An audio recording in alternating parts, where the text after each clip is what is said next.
Hello. ये basic electrical engineering का lecture first है और आज हम फर्स्ट लेक्चर स्टार्ट करेंगे और आगे डिजिटल इलेक्ट्रॉनिक्स और पीएलसी एंड स्काटा के भी कोर्स आएंगे। तो हम इलेक्ट्रिकल एनर्जी के बारे में क्यों स्टडी करते हैं? क्योंकि यह इंटर कन्वर्टेबल है। आप इसको इंटर कन्वर्ट कर सकते हैं। जैसे मान लीजिए आपके पास बैटरी है, बैटरी में केमिकल एनर्जी है, लेकिन आप इसको इलेक्ट्रिकल एनर्जी में कन्वर्ट कर सकते हैं। सबसे बड़ा एडवांटेज ये है।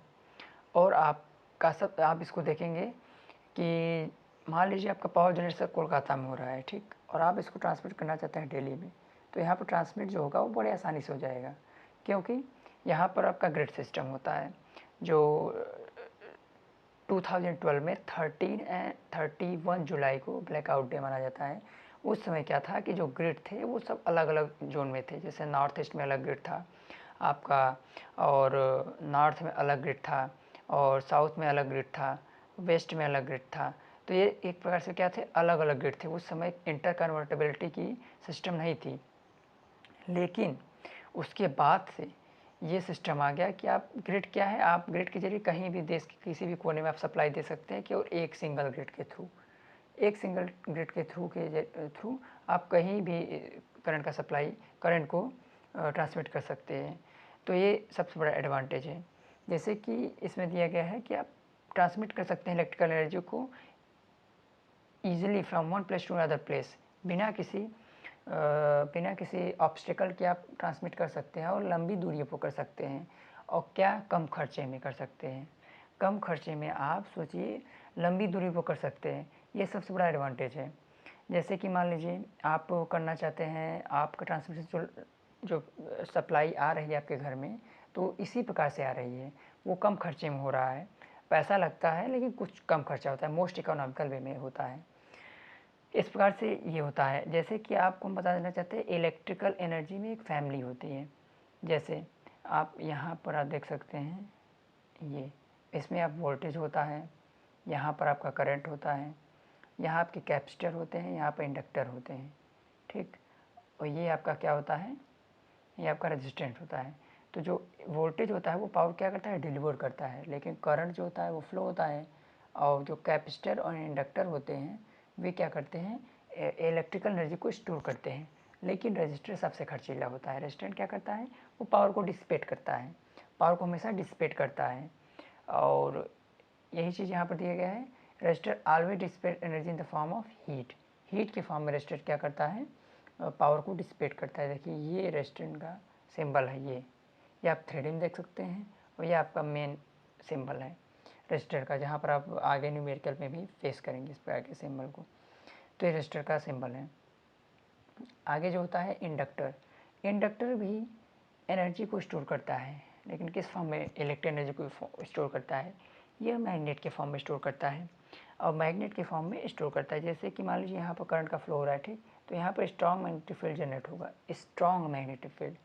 जैसे आप इसको प्रैक्टिकल वे में देखना चाहते हैं, जो आप फैन की वाइंडिंग होती है, किसी प्रकार की वाइंडिंग होती है, यदि वहाँ पर आप कंडक्टिंग रॉड डालेंगे तो आपको स्ट्रॉन्ग मैग्नेटिक फील्ड फेस होगा, आपको फील होगी। तो ये एक प्रकार का इंडक्टर होता है। इंडक्टर में बहुत ही ज़्यादा करंट का फ्लो होता है। तो इस प्रकार से हम यहाँ पर कह सकते हैं कि ये मैग्नेट के फॉर्म में स्टोर करता है एनर्जी। कैपेसिटर जो होता है, कैपेसिटर भी स्टोर करते हैं एनर्जी को, लेकिन वो किस फॉर्म में स्टोर करते हैं, वो इलेक्ट्रोस्टैटिक के फॉर्म में स्टोर करते हैं। वहाँ पर मैग्नेट फील्ड नहीं जनरेट होता है। जैसे आप यहाँ पर सिंबल देख सकते हैं, ये इस प्रकार कैपेसिटर होते हैं। अब आप कैपेसिटर को कहाँ पर देख सकते हैं, मेन इसके प्रैक्टिकल में आप अगर देखना चाहते हैं, जैसे इस प्रकार कैपेसिटर को आप देखना चाहते हैं यहाँ इसको, तो आप इन्वर्टर देखिए, इन्वर्टर कहीं दुकान पर जाइए पास में, इन्वर्टर के जो किट होते हैं वहाँ पर ये कैपेसिटर लगे होते हैं, ये कैपेसिटर एकदम खड़े होते हैं वहाँ पर। तो ये वहाँ पर देख सकते हैं प्रैक्टिकल वे में, ये भी कैपेसिटर का ही एक रूप है, ये भी है कैपेसिटर का रूप, देख सकते हैं आप, कैपेसिटर का ही एक रूप है। तो इस प्रकार ये कैपेसिटर आप मेनली देखते होंगे, ये आपको मिल जाता होगा दुकानों में भी, आप जाएंगे इलेक्ट्रॉनिक की दुकान में यदि जाएंगे तो वहाँ पर आपको देखने को मिल जाएगा। प्रैक्टिकल में आप देखेंगे तो आपको ज़्यादा समझ में आएगा। तो ये है आप कैपेसिटर का सिंबल। कैपेसिटर क्या करता है, मैं आपको एक बार फिर बता देना चाहता हूँ, इलेक्ट्रोस्टैटिक के फॉर्म में एनर्जी को स्टोर करता है, इलेक्ट्रिक एनर्जी को स्टोर करता है। अब जैसे सर्किट आपको घरों में देखने को मिल जाएगा, जो बोर्ड है, बोर्ड आप खोलिए सावधानीपूर्वक, और वहाँ पर देख सकते हैं आपको सर्किट देखने को मिलेगा। उसमें क्या होता है, combination of elements such that current is flowing through all the element. ये क्या है, एक प्रकार के एलिमेंट ही है, ये एलिमेंट ही है यहाँ पर। तो यहाँ पर क्या हो रहा है, करंट का फ्लो हो रहा है, पूरे एलिमेंट में करंट का फ्लो, एक भी एलिमेंट ऐसा नहीं है जहाँ पर नहीं हो रहा है, सब एलिमेंट में हो रहा है। यहाँ पर पावर कितनी आ रही है, 100 वोल्ट पावर आ रही है। तो यहाँ पर देख सकते हैं रजिस्टर का सिंबल है। अब ये क्या है, सर्किट का ही सिंबल है। तो ये था सर्किट। अब जैसे नेटवर्क के बारे आती है, नेटवर्क क्या है, टोटली डिफरेंट फ्रॉम सर्किट। इसमें क्या होता है कि ऐसा कॉम्बिनेशन होता है एलिमेंट का जिसमें करंट फ्लो होती है सभी एलिमेंट में, लेकिन कुछ एलिमेंट में नहीं होती है। जैसे आप यहाँ पर देख सकते हैं, यहाँ पर कहाँ हो रहा है करंट का फ्लो, लेकिन यहाँ पर हो रहा है, यहाँ पर भी हो रहा है। यहाँ पर वोल्टेज क्या हो रहा है, वोल्टेज आप देख सकते हैं, वोल्टेज पावर डिलीवर कर रहा है, लेकिन यहाँ पर नहीं, यहाँ पर ओपन सर्किट है, ठीक, यहाँ पर करंट फ्लो नहीं हो रहा है। तो ये एक प्रकार का नेटवर्क है। नेटवर्क जैसे आपको मैं बता देना चाहता हूँ एज एग्जाम्पल के तौर पर, जो पावर आ रही है, पावर जो आ रही है, पावर कहीं पर कनेक्ट रहती है, कहीं पर नहीं रहती है। जैसे कि आपके घर में जो पावर आया, तो कहीं पर पावर कनेक्ट रहती है, कहीं पर नहीं रहती है, दैट इज़ कॉल्ड नेटवर्क। लेकिन जो फ़ैन आपके घर में ऑपरेट हो रहा है वो सर्किट है, ठीक, वो क्या है, सर्किट है। सर्किट में क्या है, जैसे वहाँ पर पूरे एलिमेंट में करंट का फ्लो हो रहा है, लेकिन नेटवर्क में नहीं हो रहा है। अब फ़ैन जो आपका कनेक्ट है, वो फ़ैन वायर कहाँ कनेक्ट है, बोर्ड में कनेक्ट है, बोर्ड के में क्या है, सर्किट है। तो बोर्ड से पूरे जो है पूरा कनेक्शन सेम है, तो सभी में करंट का फ्लो हो रहा है, तो एक प्रकार से कह सकते हो वहाँ पर वो सर्किट है। लेकिन नेटवर्क में ऐसा नहीं होता है, नेटवर्क में कुछ में फ्लो होता है करंट, कुछ एलिमेंट में फ्लो नहीं होता है। अब जैसे एनालिसिस क्या होता है, एनालिसिस, इसमें आपको इनपुट दिया रहेगा और सिस्टम की जानकारी रहेगी, और आप बात करेंगे आउटपुट के बारे में। जैसे इन रियल लाइफ में आप देखना चाहते हैं, यदि आपके पास डेटा रहेगा, इनपुट रहेगा, तब आप अपने सिस्टम पर एनालिसिस कर पाएंगे, उसके अकॉर्डिंग आप आउटपुट के बारे में पता करेंगे। इसी प्रकार इलेक्ट्रिकल में भी होता है, आपको सिस्टम के बारे में जानकारी रहेगी और आपको इनपुट भी मिलेगा, तब आपको आउटपुट की जानकारी मिल सकती है, तब आउटपुट के बारे में बात करेंगे, वहाँ पर आउटपुट के बारे में एनालिसिस करेंगे। एनालिसिस मतलब विश्लेषण होता है कि आप सिस्टम इनपुट के जरिए आप कितना आउटपुट के बारे में जानकारी इकट्ठा कर सकते हैं, कलेक्ट कर सकते हैं, that is called analysis. We have input and system and we will talk about output, that is called analysis. जैसे आप यहाँ पर दो है, दो आपको इनपुट है, और सिस्टम में क्या करेंगे, 2 को यहाँ पर लाएंगे, यहाँ पर इसका एनालिसिस करेंगे, तब आपको 4 मिलेगा। ये क्या है, आपका एनालिसिस।